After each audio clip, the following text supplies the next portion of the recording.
darlings, and welcome back to the Loopy Homestead. Today we're dealing with an abundance of apples.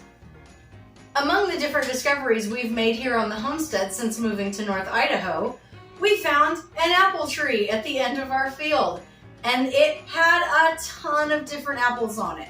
So we're going to make a few different things. We'll be doing some applesauce. We will definitely be making some apple pie filling.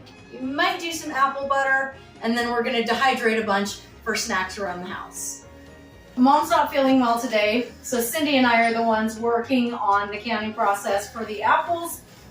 She's going to peel a bunch. We are putting them into a pan that has some lemon juice and water to keep them from browning. And from there, we will distribute them to each of the places that they're going to go for their preserve process.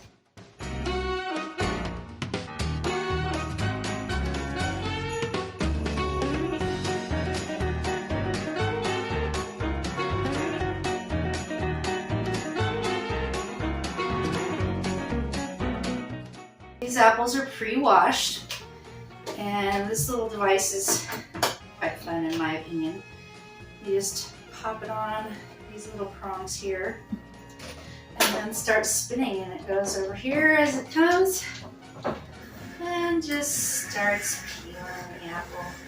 I'm catching them on the other side so I can preserve them as well, because we're going to dehydrate these for a nice little snack.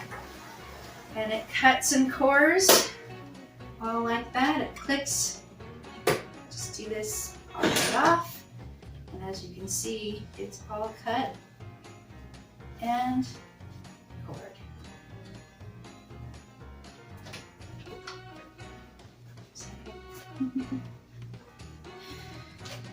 And then the little cold water bath with the lemon juice, they go. For the next one. So Cindy has finished coring and peeling a bunch of these apples. It's time to get them in a cook pot so I can cook them down a bit and begin the applesauce process. All over the counter. Oh, sorry. That's life. Oh.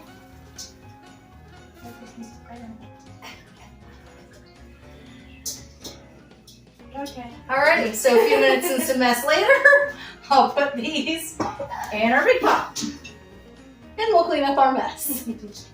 But like I said, now that Cindy has peeled and cored some of our apples, we need to cook them down a little bit before they can be made into applesauce. So we're going to strain them first because we don't want all the water that's in with them, and then we'll stick them into this. Okay, so with my apples in the pot here, I'm going to finish adding a little bit of fresh water. I want just enough to keep them right at the water level. I just want to make sure that they're not going to stick to the bottom of my pan as I'm cooking them down.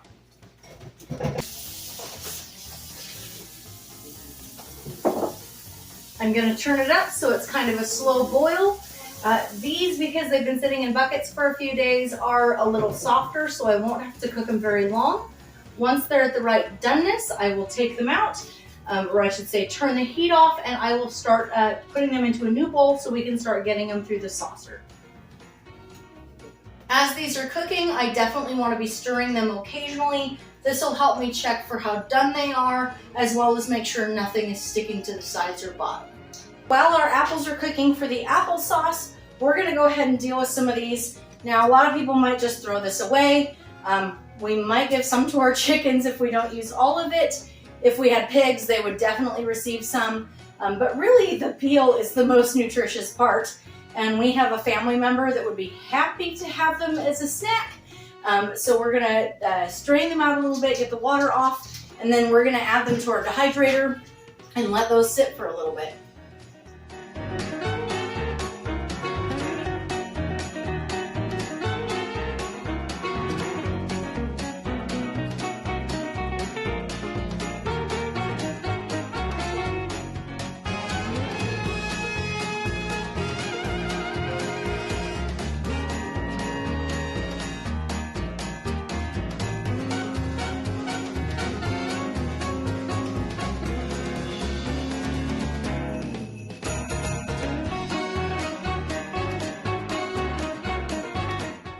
As for our dehydrator, we don't really set a specific temperature or time We just kind of watch till they're the doneness we want.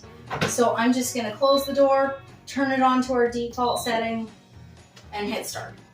I've been cooking the apples down here, and based on how easy they just kind of mush over, I think they're at the perfect spot to be able to do them in some applesauce. We are gonna transfer them back into here and then get ready to put them through the saucers.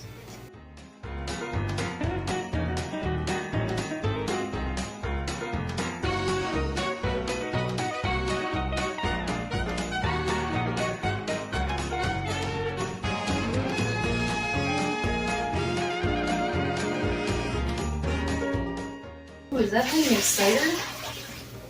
You know. I may have discovered something else we need to make.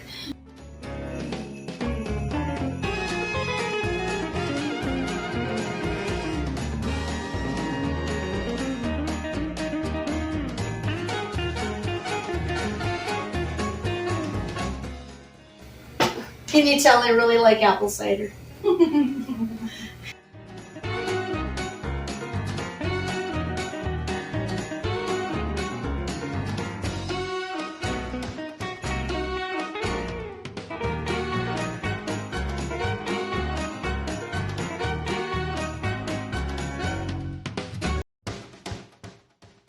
Alrighty, let's get the saucer ready. We're gonna go ahead and start making the sauce.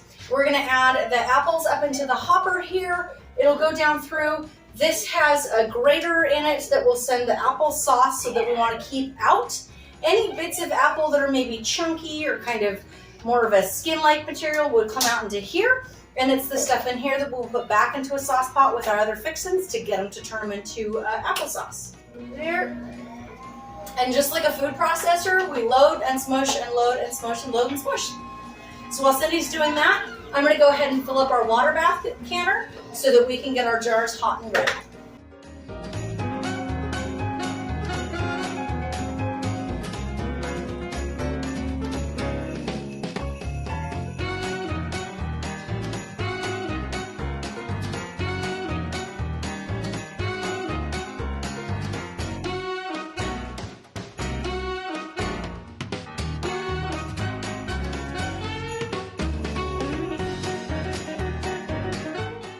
In our water bath canner, we need to have about an inch above the jars that we are putting into it. Today I'm using pint-sized jars because in terms of making applesauce, I don't want it to sit in our fridge forever and go bad before it's finished. I doubt it will. We have a big applesauce eater in the family now that my sister and her kids are living here, but I still don't want to take the risk of having to throw food out that we don't eat. So for that case, I'm going to dunk it in here. I'm going to set it in the bottom. I can see that I'm about half inch. So for those of you who are not great eyeball measurers, if you look at the very tip of your finger to the first joint here, that's roughly an inch. So it's a really great way to be able to measure and find out about where it is if you're not so fantastic about eyeballing it. So I'm gonna add just a little bit more water into here till I get to that space again. I'll check it with my handy dandy finger. All right. And what we'll do now is we'll get our water bath canner hot. I want to put my jars in to begin with because when we fill them and can them, I want them to be already warm. I don't know how many of you have this type of canner, but basically this one we're going to go ahead and turn on to medium. Again, this is where we really advocate for this canner because I'm not having to do it on the stove. My room is not hot. This is self-contained. It plugs right in. It's got a base that's separate from the top. It means that I don't have to stand over something and maintain a certain heat. It maintains it all on its own. And when we get ready to can, we're literally going to turn it over to a green spot here that says canning, wait for it to get to a rolling boil, and that's when we will start our canning timer. So it really is just a wonderful piece of equipment to make our lives a lot easier and get all the canning that we have to do around here done in a much more efficient way. While Cindy continues to peel more apples, I've got some that she's already peeled in my pot here, getting ready to break them down for the next set of saucing. The stuff we've already done, I've moved into a smaller pot here. I've added some lemon juice and a little bit of sugar. I'm just cooking it down a little bit. We're just gonna add sugar to taste on this. We don't like our applesauce too sweet. We can always add a little more when we get ready to eat it if it's not sweet enough. But that's just to keep it in mind for me, who shouldn't have that much sugar in things. My applesauce has been simmering away for a while. You wanna make sure it's cooked down really well so there's nothing coarse left in it. But I am ready to fill my jars. I've had my jars here in the hot water, keeping them warm. I'm gonna take them out, pour the water out, obviously, set them down, use my funnel to fill them. I'm looking for a 1/2 inch headspace. Once I've got that, I will use a clean rag to clean the rim of them to make sure there's a good seal. Pull out my canning lid, put a band on, finger grip tight, and then back in the canner they will go to start processing.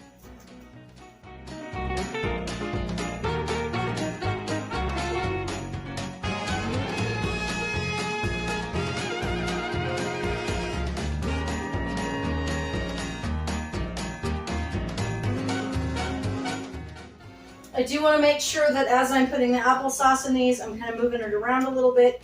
You want to make sure that you've worked all the bubbles out of it. And it looks like I am at the right measurement.